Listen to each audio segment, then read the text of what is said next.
ইসলামের যারা বদনাম করছে সেই ভাইদিকে অনুরোধ করছি, আমার হিন্দু দলিত আদিবাসী যে ভাইরা আমার বয়ান শুনেন, তাদেরকে আমি একটা তথ্য দিয়ে যাচ্ছি, তারা শুনেন। কি জানেন? ইসলাম যদি এত খারাপ, ইসলাম এত খারাপ যে পৃথিবীর শ্রেষ্ঠ ড্যান্সার মাইকেল জ্যাকসন মৃত্যুর আগে কালমা পড়ে মুসলমান হয়েছে। জোরে বলুন সুবহানাল্লাহ। ইসলামের মধ্যে কি খারাপি দেখলো? মোহাম্মদ আলী বক্সিং ফাইটার, পৃথিবীর শ্রেষ্ঠ বক্সিং ফাইটার, ইসলাম কবুল করেছে। ইসলামের মধ্যে কি খারাপি ছিল? পাকিস্তানের প্লেয়ার ইউহানা মোহাম্মদ ইউসুফ হয়ে গেল। জোরে বলুন সুবহানাল্লাহ। এরকম হাজারো অমুসলিম ভাই ইসলাম কবুল করেছে। হাইরে হাইরে আমার ভাই, হে মুসলমান, যে লোকটা প্রথম হামবার চালিয়েছিল বাবরি মসজিদের ওপরে, বলবীর সিং, কি দেখেছে ইসলামের মধ্যে যে আল্লাহ তাকে কবুল করলো আর সে ইসলাম কবুল করেছে। জোরে বলুন সুবহানাল্লাহ। যে অত্যাচার করেছে হাসিনা, পৃথিবীর বর্তমানে যতগুলো শাসক আছে, রাশিয়া, চায়না, উত্তর কোরিয়া, দক্ষিণ কোরিয়া, ভারত, যতগুলো আছে, শ্রীলঙ্কা থেকে শুরু করে পৃথিবীর রাষ্ট্র, এত জালিম, এ ফেরাউনের থেকেও খারাপ মেয়ে। কেন?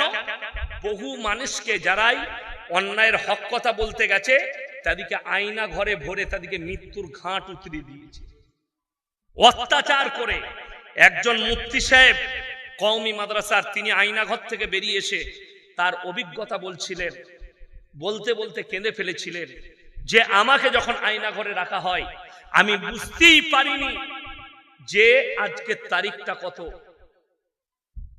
খাবার দিত, পচা খাবার, খেতে পারতাম না। তারপরে নিয়ত করলাম এরপর রোজা রাখতে শুরু করব। সেহরি খেতে লাগলাম, সেহরিতেও পচা খাবার। ভাতটাকে ধুয়ে ধুয়ে ধুয়ে ধুয়ে একটু সাদা করে সেটাকে নুন দিয়ে খেতাম, আর চোখ দিয়ে গড়গড় করে পানি পড়তো, আর রোজা রেখে দিন কাটাতাম। নামাজ পড়লে হাসিনার প্রশাসনরা গালি দিত পেছন থেকে। নামাজের সময় বলা হতো না, খালি সেহরি আর ইফতারির সময় বলা হতো। বলছে রোজার মাসে খালি বুঝতে পারতাম এটা সকাল এটা সন্ধ্যা, বাকি কোন সময় বুঝতে পারিনি কখন সকাল হয়েছে কখন সন্ধ্যা হয়েছে। ওই আয়না ঘর ভাঙা চলবে না। পৃথিবীর মানুষ যেন জানতে পারে কিয়ামত পর্যন্ত এইরকম একটা জালিম মেয়ে ছিল যে এরকম আলেম উলামা এবং সাধারণ মানুষকে এত অত্যাচার করেছে আয়না ঘরে। ফিরাউনের মতো যেন এরকম হয়ে থাকে। ফিরাউন যেমন একজন জালিম, কিয়ামত পর্যন্ত মানুষ মনে রাখবে। বাংলাদেশের এক হুজুরের হয়ে আল্লামা সাইদি সাহেবকে ফাঁসি চেয়েছিল, এই নিয়ে কি বলবেন? এক হুজুর দেখুন, এখনই যদি আমাকে জেলে নিয়ে যায়, আমাদের দেশে যতগুলো জিলাপি হুজুর আর গুটকাখোর আছে তারা বলবে ইয়াসিনকে ফাঁসি দাও। বলবে না? বলবে না। কেন? যাদের বাজার খারাপ হচ্ছে আমার দ্বারা, যাদের বাজার নষ্ট হচ্ছে, যাদের মাজারের ব্যবসা, তাবিজের ব্যবসা বন্ধ হচ্ছে, এই মৌলবি কটা বলবে ইয়াসিনকে ফাঁসি দাও। তো দেলওয়ার হোসেন সাইদি সাহেবের বক্তব্যে যাদের বাজার নষ্ট হয়েছে, যে গুটকাখোর আর জিলাপি হুজুরদের, তারাই বলেছিল যে উনাকে ফাঁসি দাও। তো দেখুন, দেলওয়ার হোসেন সাইদি সাহেব শাহাদত বরণ করেছেন, আল্লাহ তেনাকে জান্নাতি করুক, বলুন আমিন। তেনাকে পয়জন দিয়ে মারা হয়েছে, তার মানে তিনি শহীদ হয়েছেন। কিন্তু দুঃখের বিষয়, আল্লাহ কত বড় শক্তিশালী বুঝতে পাচ্ছেন। হাসিনার বাড়িতে রান্না হয়েছিল, রান্না, ইলিশ মাছ, পাবদা মাছ, পাম্পলেট মাছ, দেশি মুরগি। আল্লাহ এত বড় কুদরতওয়ালা, রাঁধা ভাত খেতে দেয়নি, দেশ ছেড়ে পালাতে হয়েছে। জোরে বলুন সুবহানাল্লাহ। ওই জন্য ভাববেন আপনার হাঁড়িতে রাঁধা ভাত থেকে যাবে, আপনি খেতে পারবেন না, আপনার কাছে মৃত্যু চলে আসতে পারে। ওই জন্য সব সময় আল্লাহকে স্মরণ করব। জোরে বলুন ইনশাআল্লাহ।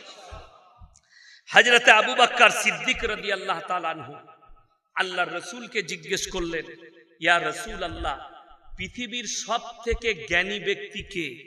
আপনার চোখ দিয়ে পানি আসবে। নবীজি কি উত্তর দিলে জানেন? হে আমার সাহাবীরা শুনো, পৃথিবীর মধ্যে সবথেকে জ্ঞানী ব্যক্তি সে যে প্রত্যেক দিন একবার নিজের মৃত্যুকে স্মরণ করে। আপনি রাত্রে শুতে যাবেন, এই জলসা শেষ করে শুবার আগে উজু করবেন আর কালমা পড়বেন, সকলে জোরে বলুন ইনশাআল্লাহ। বাড়ির মা বোন আপনারা উজু করে শুবেন, কালমা পড়ে শুবেন, আয়াতুল কুরসি পড়ে শুবেন। মানুষ আমল করবে, আমল করার পরে যদি কোনো ত্রুটি থাকে, যারা প্রতি নামাজের পরে একবার করে আয়াতুল কুরসি পড়বে তাদের জান্নাতে যাওয়া কেউ আটকাতে পারবে না, রাসূল বলেছেন, জোরে বলুন সুবহানাল্লাহ।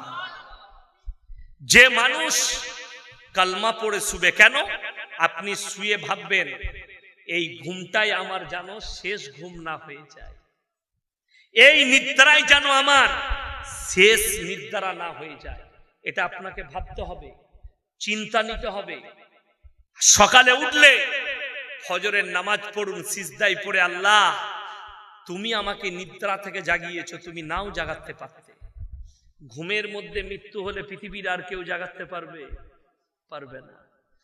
সুনীল দত্তের, সঞ্জয় দত্তের বাপ সুনীল দত্ত ঘুমের মধ্যে মারা গিয়েছিল।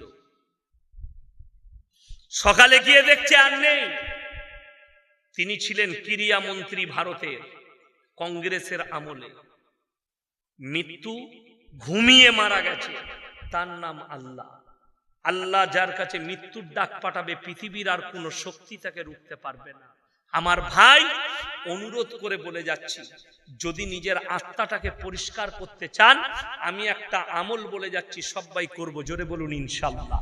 সেই আমলটা হচ্ছে, আপনি কালকে করুন, পরশু করুন, রাত্রে যখন শুতে যাবেন আপনি উজু করে কালমা পড়বেন, আয়াতুল কুরসি পড়বেন, চার কুলটা একবার পড়বেন। বিছানায় শুয়ে ঘুম না এলে, ঘুম আসার আগে চোখটা বন্ধ করে নিরালায় ভাববেন যে আল্লাহ আমি আজকে মারা গেছি, বললেন আমি আজকে মারা গেছি, আমার মৃত্যু হয়ে গেছে। ভাববেন আমার প্রতিবেশী আমার লাশটাকে বারান্দায় শুয়ে দিয়ে চারিদিকে আমার মা বাপ, আমার বিবি, আমার আত্মীয় স্বজন কান্নাকাটি করছে, খুব কাঁদছে, আমি শুয়ে আছি। তারপরে খাট আনা হলো, আমার গোসল দেওয়া হচ্ছে, আমার গোসল দিচ্ছে, আমার পরিবার আমার পাশে দাসে কাঁদছে, আমার সন্তান কাঁদছে, আমার গোসল হচ্ছে, আমাকে কাফন পরানো হলো, আমার লাশ উঠে গেল, খাটটা টিপে আমার মেয়ে ধরেছে, আমার সন্তান ধরেছে, কাঁদছে, আমার লাশ চলে গেল। জানাজার ময়দানে জোহরের নামাজ পড়ে ইমাম দাঁড়িয়ে গেল, জানাজার নামাজ হয়ে গেল।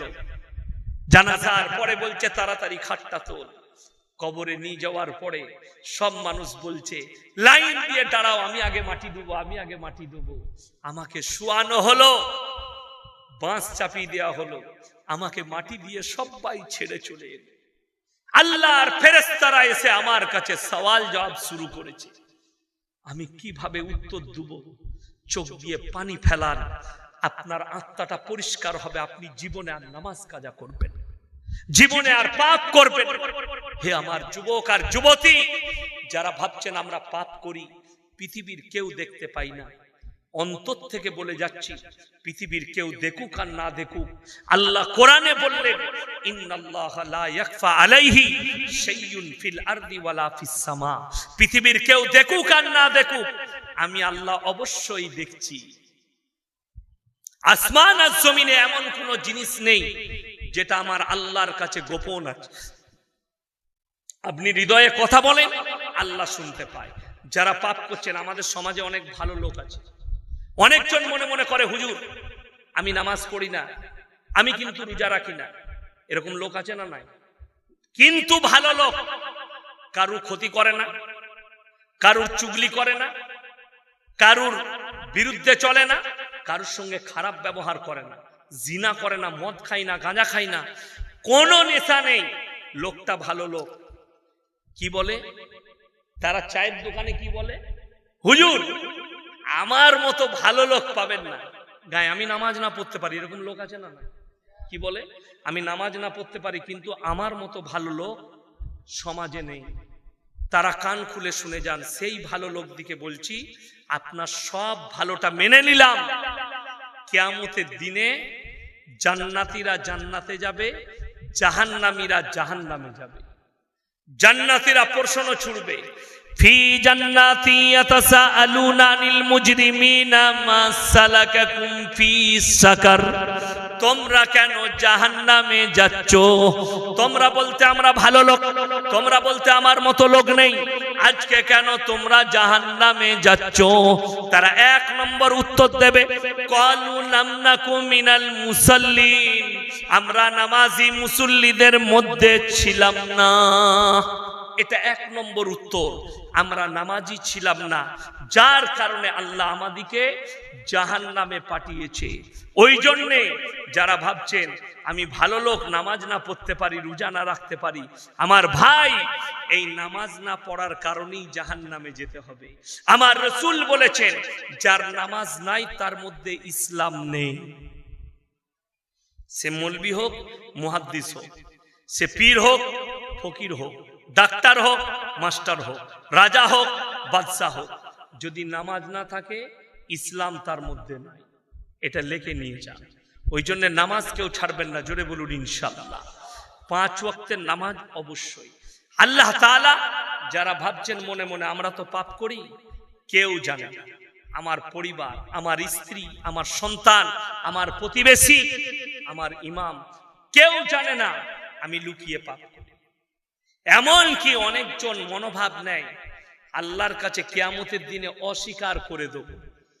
কোরআন সূরা ইয়াসিন, আল-ইয়াওমা নাখতিমু আলা আফওয়াহিহিম ওয়া তুকাল্লিমুনা আইদিহিম ওয়া তাশহাদু আরজুলুহুম বিমা কানু ইয়াকসিবুন। হে আমার বিশ্বনবী বলো, আমি ওই পাপীদেরকে তাদের জবানটা সিলাই করে দেব, হাত কথা বলবে, কান কথা বলবে, চোখ কথা বলবে, তাদের অঙ্গ পতঙ্গকে কথা বলার যোগ্যতা দান করা হবে। এটা কোরআন। তাদের অঙ্গকে কথা বলার যোগ্যতা দেব, তারা সাক্ষী দেবে। আর কোরআনে অপর জায়গায় আছে আল্লাহ তাআলা একটা একটা করে বিচার করবেন। আল্লাহ কতটা দয়ালু বলে দিই, দুদিকে দুটো ফেরেশতা আছে না নাই? সবাই জানেন কিরামান কাতিবি, মানে যারা টাইপ করে করে লেখে। ডান দিকে একটা ফেরেশতা, বাঁ দিকে একটা ফেরেশতা। যখন কোনো মানুষ পাপ কাজ করে, কি করে? পাপ কাজ, ডান দিকের ফেরেশতা বাঁ দিকের ফেরেশতাকে অনুরোধ করে, ভাই এখন লেখো না পাপটা, দেখি আল্লাহর এই বান্দা তওবা করে নিতে পারে। জোরে বলুন না সুবহানাল্লাহ। সময় নাই, দাঁড়াও, এখন পাপ লেখো না, এই বান্দা ইস্তেগফার করতে পারে। আপনি অবাক হবেন, মানুষ যখন একটা নেকির কাজ করে আল্লাহ 10টা নেকি দান করেন। জোরে বলুন সুবহানাল্লাহ।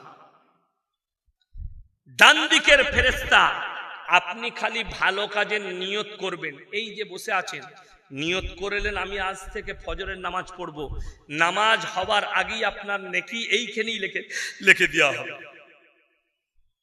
বান্দা নিয়ত করলে তার নামে নেকি লেখা হয়। আর যখন বান্দা পাপের নিয়ত করে, না পাপ করা পর্যন্ত, এমনকি পাপের পরেও অপেক্ষা করা হয় আমার বান্দা ইস্তেগফার করতে পারে। তাই দাঁড়িয়ে যাও, এখন লেখো না। একটা গুনাহ করবেন, আল্লাহ একটাই গুনাহ লিখবেন, কিন্তু একটা নেক কাজ করবেন, আল্লাহ 10টা নেকি দান করবেন। জোরে বলুন সুবহানাল্লাহ।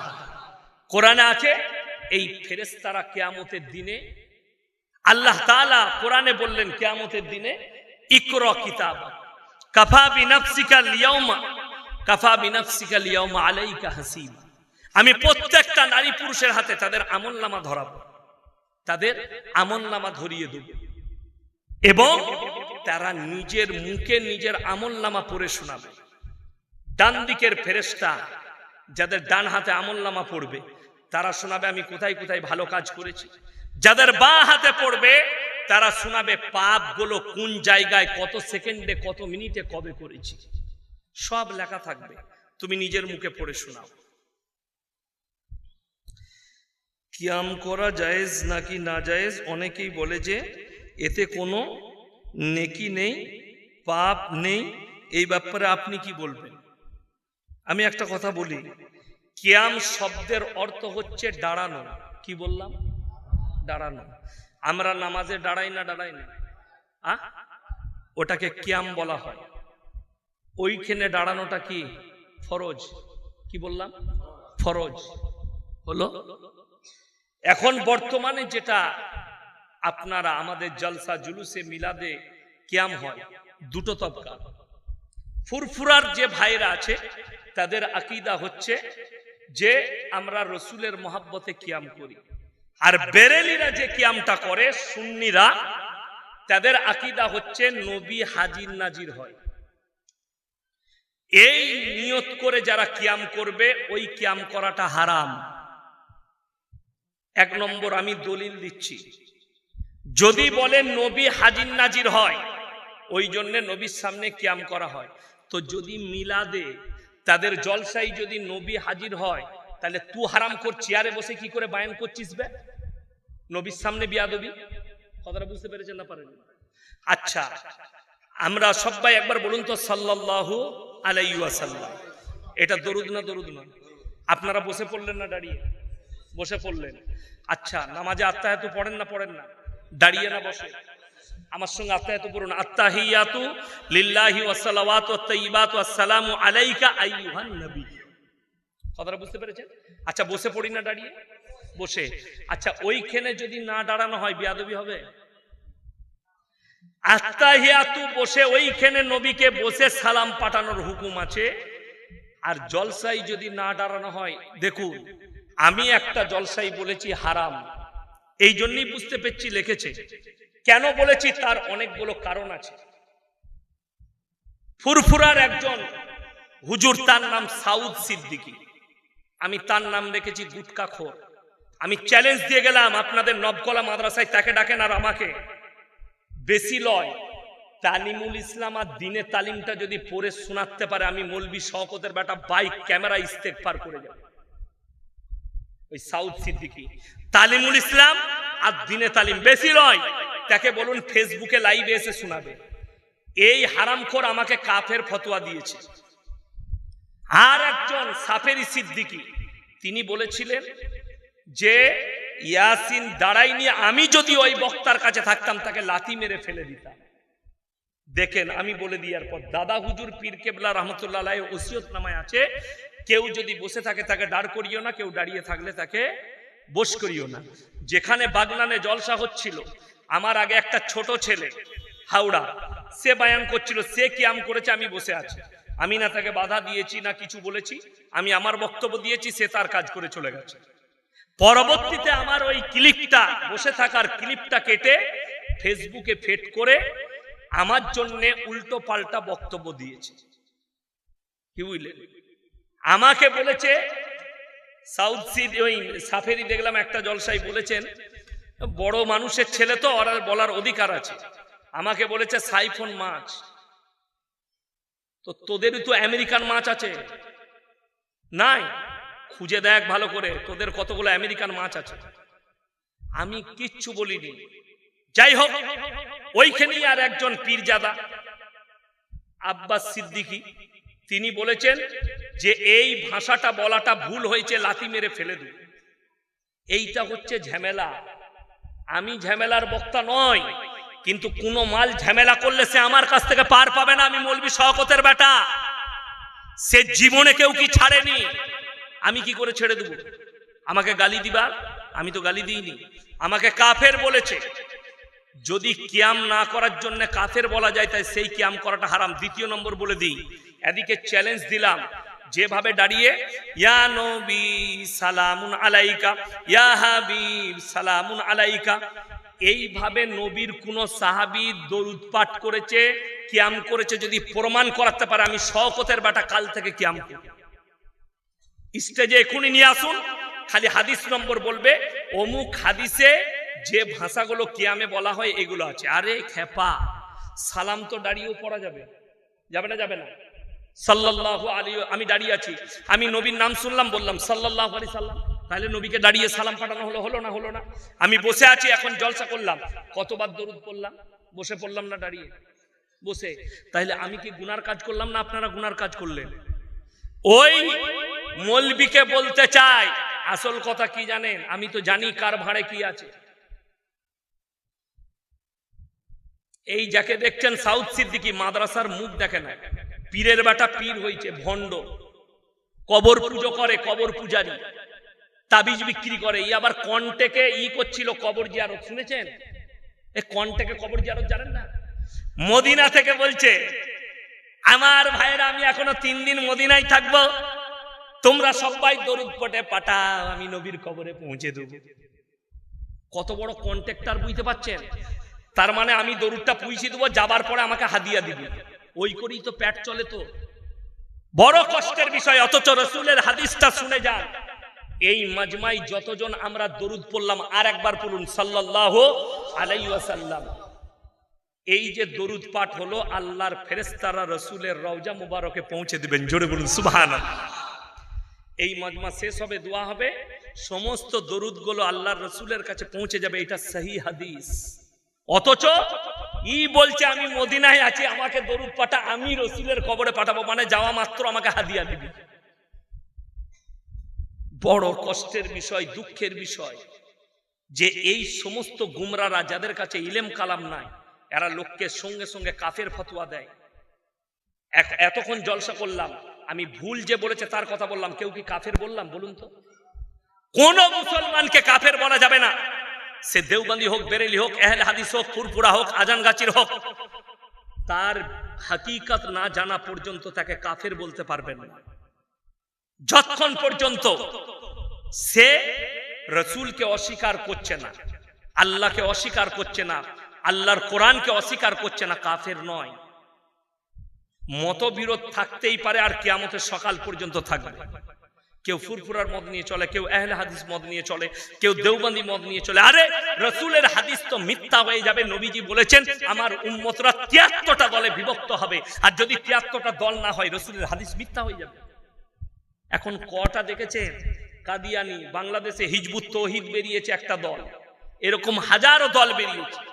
এই কালকেই আমাকে একজন বয়ান শোনাচ্ছিল, মুর্শিদাবাদের একটা বক্তার গুটকা করে, তার নাম জুবের। বলছে বাবা, কবরে তোমরা আজান দিবে। আজান কবরে? বলে হ্যাঁ, এই তো আমাদের দেশে মারামারি কি নিয়ে, জানাজার নামাজের পরে দোয়া হয়, হয় না? হয় না? অনেক জায়গায় দোয়া হয়, মারামারি দোয়া নিয়ে। বলছে দোয়া করতে হবে। আচ্ছা, জানাজার নামাজটা কি নামাজ? নামাজের সূরাতে মাইয়াতের মাগফিরাতের দোয়া। হ্যাঁ, দোয়া আপনি করতে পারেন কবর জিয়ারত করে। আপনি দোয়া করুন, হাত তুলে দোয়া করুন, বাপের কবর জিয়ারত করে, অসুবিধা নাই, দোয়া করা যাবে। কিন্তু আমাদের দেশের গুটকাখোররা 3-4টা দোয়া করবে, মানে লুঙ্গিটা যেন পায়, গেঞ্জিটা যেন পায়। তুই তো কবর জিয়ারত করা গেঞ্জি পড়িস, কবর জিয়ারত করা লুঙ্গি পরে নামাজ পড়াস, কষ্টটা তো ওই জায়গায়। মানে কবর জিয়ারত করলে 3 দিন দিয়ে তারপরে বলছে হুজুর কি কালারের লুঙ্গি দেবো? বলবে আমি সাদা লুঙ্গি পরি। আমাদের সমাজের লোক শুনেলেন না, গরু করে মাইয়াত বাড়িতে খানা করে, করে না? করে না? যার ঘরে লোক মারা যাবে তার ঘরের খানা হলে খানা খাওয়া শরীয়তে জায়েজ নাই। যার বাড়িতে মাইয়াত হবে, রাসূলের হাদিস, 3 দিন তার বাড়িতে চুলা জ্বলতে দিও না। আর আমাদের লোক মরার আগেই তার গরুর হেলে গরুটা জবাই করে দিবে। আর খাওয়া, আল্লাহ! আর এই খাওয়াতে ধুম বেশি কাদের জানেন? মাদের। খালি লোক মরলে হচ্ছে, কি বুঝলেন? আর বিশ্বাস করুন, আমরা অত সম্পর্ক জানি না, মা বোনরা যতটা সম্পর্ক জানি। ও গাড়িতে চেপে বসেছে, বেটা জিজ্ঞেস করছে কোথায় যাবি? কেশপুর। বলে কেন গো? বলে তুই জানি না নাড়া দৌলে তোর একজন আত্মীয় মারা গেছে। কে হয় গো?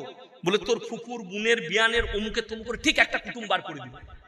অত কুটুম আমরা জানি না, কি বুঝলেন? অত কুটুম আমরা জানি না। এই আমার আব্বাজি সেদিনে হাসছিলেন, মাদ্রাসায় একটা কথা বললেন। আমার যিনি দাদি শাশুড়ি ছিল, মানে আমার ফুপুর মেয়ের সঙ্গে আমার বিয়ে হয়েছে, তো আমার ফুপুর যিনি শাশুড়ি ছিলেন, তো আমার আব্বা একবার গেছে বোনের ঘর, তো সম্পর্কে সমদ মা হচ্ছে, আমার আব্বা জান গিয়ে বলেছে বিয়ান কেমন আছে? কি বলেছে? বিয়ান। হাসছিলেন, সম্পর্ক জানে না, কিন্তু মেয়েরা ভালো সম্পর্ক জানে। ওই জন্যে কি কি বললেন, কোথায় কে মরেছে জানে না। শুনে যান, মায়ের দিকে বলছি, 3টে কারণ ছাড়া বাড়ির বাইরে যেতে পাবে না। কটা বললাম? 3টে, হাদিসে আছে। বিসমিল্লাহ। নাম্বার 1, নিকটবর্তী আত্মীয় যদি মারা যায় তবে মহিলারা যেতে পাবে পর্দার সহিত, এবং পর্দাটা হবে এমন পর্দা যার বাইরে থেকে যেন বোঝা না যায় ভেতরে যে মহিলা যাচ্ছে তার শরীরের অঙ্গটা কেমন। নাম্বার 2, শরীর যদি খুব অসুস্থ হয় পর্দার সহিত ডাক্তারখানা যেতে পাবে। নাম্বার 3, হজ ফরজ হলে হজ করতে যেতে পাবে, যার সঙ্গে বিয়ে হারাম তার সঙ্গে। কথাটা বুঝতে পেরেছেন না পারেননি? যার সঙ্গে বিয়ে যায় যাচ্ছে তার সঙ্গে হবে না। চাচতো ভাই, মামাইতো ভাই, ফুফুইতো ভাই চলবে না। যার সঙ্গে বিয়ে হারাম তার সঙ্গে যেতে পাবে, এটাই শরীয়ত। এর বাইরে বাজার ঘোরা যদি কোনো মৌলবি হাদিসে দেখাতে পারে। জানেন মোবাইল কত ক্ষতি করছে? মোবাইলে একজন সুন্নত লিখেছে, নবীর সুন্নত বিবিকে ভালোবাসা। নবীর সুন্নত হচ্ছে বিবির সঙ্গে কাজে হাত লাগানো। নবীর সুন্নত বিবির কপালে চুম্বন দিয়ে বাড়ি থেকে বের হওয়া। নবীর সুন্নত বিবির খিদমত করা। নবীর সুন্নত হচ্ছে বিবিকে ফুচকা খাওয়াতে নিয়ে যাবেন। তাহলে এই হাদিসটা কোথায় ছিল? হ্যাঁ, লিখে দিয়েছে, রেস্টুরেন্টে খাওয়াতে নিয়ে যাওয়া। এই গুজরাটের একটা মুফতি, তার নাম হচ্ছে মুফতি আনাস, একটা নায়িকাকে বিয়ে করেছে। নায়িকা, তার নাম হচ্ছে সানা খান। আজকে দেখলাম তেলেঙ্গানায় আদিবাসীরা তেল বিক্রি করে, তার অ্যাড দিচ্ছে, বলছে বহুত বড়িয়া তেল হ্যায়, मैं भी अपने छोटे तारिक, बेटा नाम रेखेছে तारिक जमील, मैं छोटे तारिक जमील साहब के लिए भी लूंगी और उसके भी सर पे लगाऊंगी। এই মেয়েটা জাহান্নামের খোরাক লেখে নিয়ে যান। ফিল্ম থেকে আসার পরে আর পরিবর্তন নয়। আর এই যে মুফতি হয়েছে, এই মুফতি লয়, ভেড়া মুফতি। এর নাম হচ্ছে ভেড়া। আমার পাল্লায় পড়লে বুঝতে পারবে। अरे तुम्हारे जैसा मुफ्ती हमारे जेब में रहता है, तुम नालायक मुफ्ती हो, अपने बीवी को पर्दे में नहीं रख सकते। और इस्लामी शरीयत के अंदर है, एक औरत गैर मर्द के पास नहीं जा सकती। আর তার বউ একটা পর পুরুষের কাছে গিয়ে তেলের অ্যাড দিচ্ছে। এ যেরকম নোংরা ছিল এরকম নোংরাই আছে, খালি পোশাকটা পাল্টাইছে, কোনো পরিবর্তন নাই। ইসলামী শরীয়ত হচ্ছে আপনার বিবিকে যেন পর পুরুষে না দেখে। আজকে তো বড় কষ্টের বিষয়, আপনি চায়ের দোকানে গল্প করছেন, আপনার বউ ব্লাউজ কিনতে যাচ্ছে নবকলায়। ঠিক বললাম না ভুল বললাম? অথচ আপনার ব্রেনই নাই। আপনার বন্ধু যদি আপনাকে বলে তোর বইয়ের ব্লাউজের সাইজ কত, মারবেন না? মারবেন না? ঝগড়া হবে? তোমার বউ দোকানে গিয়ে বলছে দাদা আমার একটা 34 সাইজের ব্লাউজ দাও, তখন তোকে লজ্জা লাগে না? তোর বন্ধু খালি জিজ্ঞেস করেছে তোর বইয়ের ব্লাউজের সাইজ কত, তখন তুমি তার সাথে ঝগড়া করছো। তুমি কতটা নির্বোধ তুমি ভেবে দেখো। ওই জন্যে প্রত্যেকটা ভাইকে বলবো আমরা দ্বীনের উপরে প্রতিষ্ঠিত হব। জোরে বলুন ইনশাআল্লাহ। আল্লাহ তাআলা আমাদের সকলকে কবুল করুক, বলুন আমিন। আমার ভাই দেখুন, দ্বীনি কালচার, আমি যেমন বললাম ফাংশন করা যাবে না, গান বাজনার অনুষ্ঠান করা যাবে না, ইসলাম বিরোধী কাজ করা যাবে না। ওয়া আতিদাল কুরবা হাক্কাহু ওয়াল মিসকিন ওয়া ইবনাস সাবিলি ওয়া লা তুবাদ্দির তাবদীরা। তোমরা কাছের গরিবের খেয়াল রাখবে, এতিম আর মিসকিনের খেয়াল রাখবে, আর যদি মুসাফির হাত পাতে তার খেয়াল রাখবে। আজকে জলসায় মুসাফিরকে আমি 140 কিলোমিটার এসেছি। ইন্নাল মুবাদ্দিরিনা কানু ইখওয়ানা শায়াতিন ওয়া কানা শাইতানু লিরাব্বিহি কাফুরা। যারা অপব্যয় করে তারা শয়তানের ভাই। শয়তান জান্নাতি না জাহান্নামী? জাহান্নামী। আপনি যদি অপব্যয় মানে হচ্ছে মদেতে টাকা খরচ করা, গান বাজনায়, ইসলাম বিরোধী কাজে, আপনার লোটো গানে, নারীর পেছনে, মদের পেছনে, গাঁজার পেছনে, এই জায়গায় খরচা করা। কিন্তু যদি ইসলামী কাজে টাকা খরচ করেন আল্লাহ তাআলা তার বদলা দিবেন কিয়ামতের দিনে। জোরে বলুন সুবহানাল্লাহ। আমার ভাই, কোরআনের পারা কটা বাবা? কটা বলে না? 30 পারা। আমি বলবো আগামী বছরে এই জলসা করার জন্য 30 জন ভাই কে কে আছেন হাত তুলেন, 1000 করে টাকা দিবেন। তাড়াতাড়ি হাত তুলেন। 30 জন ভাই 1000 করে। মাশাআল্লাহ, নামগুলো লিখুন। কই আপনাদের ছেলে? কই কমিটি ছেলেগুলো? কই? খালি ব্যাজ লাগিয়ে বসে আছে, আর কোথায় যে আড্ডা দিচ্ছে তা ঠিক নাই। ওরাই বায়ান শুনলেন।